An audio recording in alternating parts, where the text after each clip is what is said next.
We got some saddlebags. These are Alabamas by CraftRide. They have a LED light, so if you want to hook them up to your turn signals, you can do that.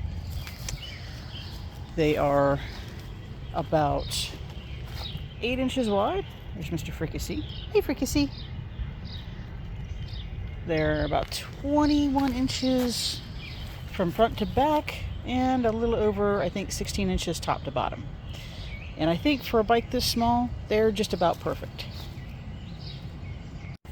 These are sold with some pretty hefty brackets and a bag of hardware, but no instructions. It's kind of self-explanatory though. I think the first thing I need to do is take the old bracket off. Okay, so there's a bunch of different places that you're going to need the fittings, and every single one of them is different. For the bolts here, this is going to be a 14 millimeter wrench.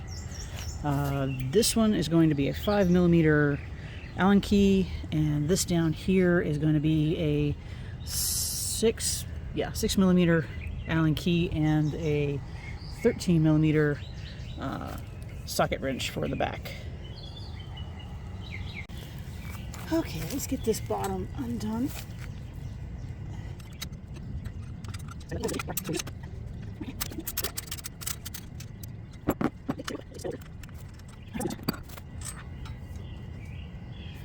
Alright, let's not lose that.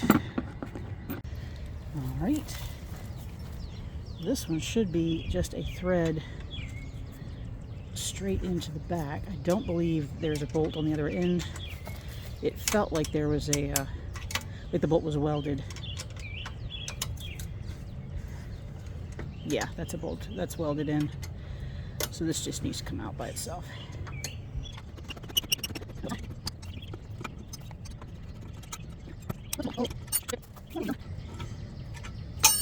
Shoot. There we go.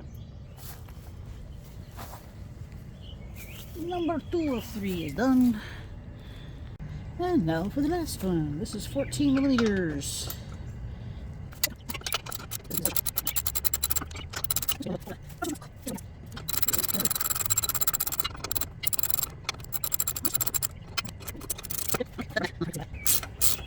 There we go.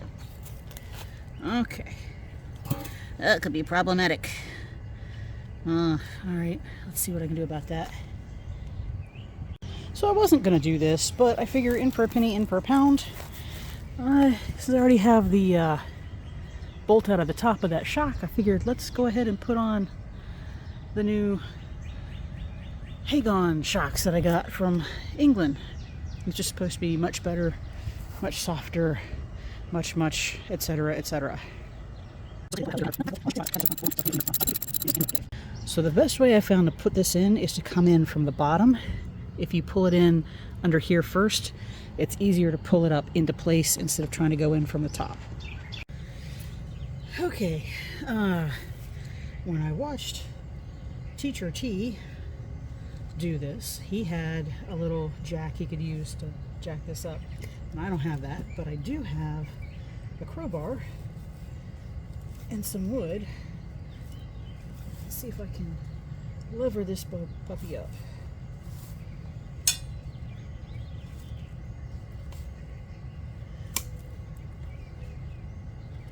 Let's see, that looks good.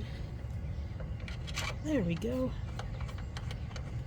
Get that started in there. All right.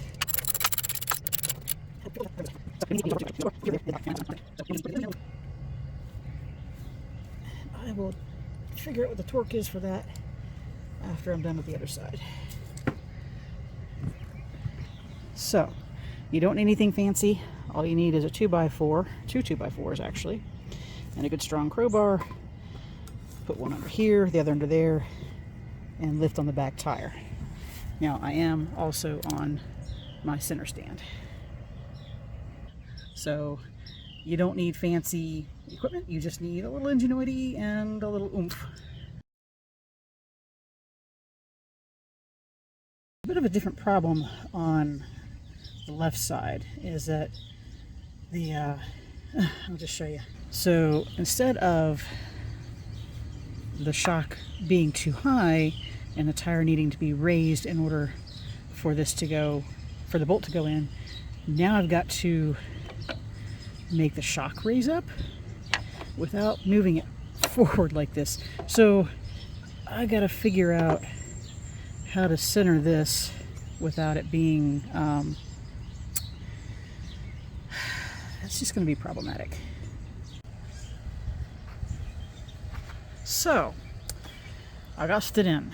I got the top in and the bottom in, and they're all tightened up.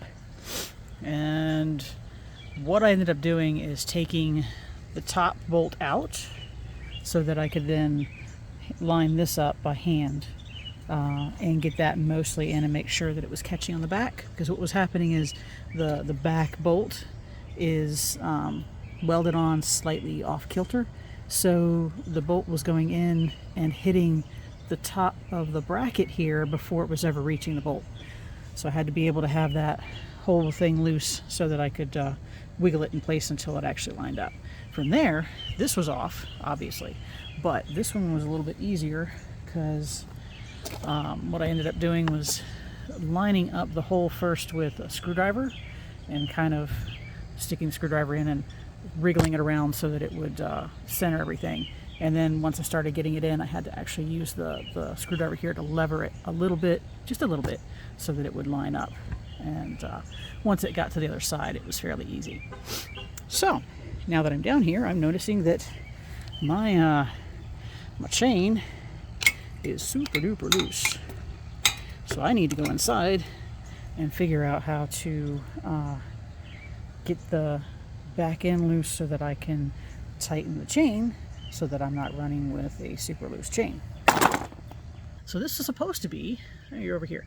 Okay, this is supposed to be about, you know, putting on new saddlebags, and instead it's turned into how to put on new shocks, and now it's going to be how to tighten your chain.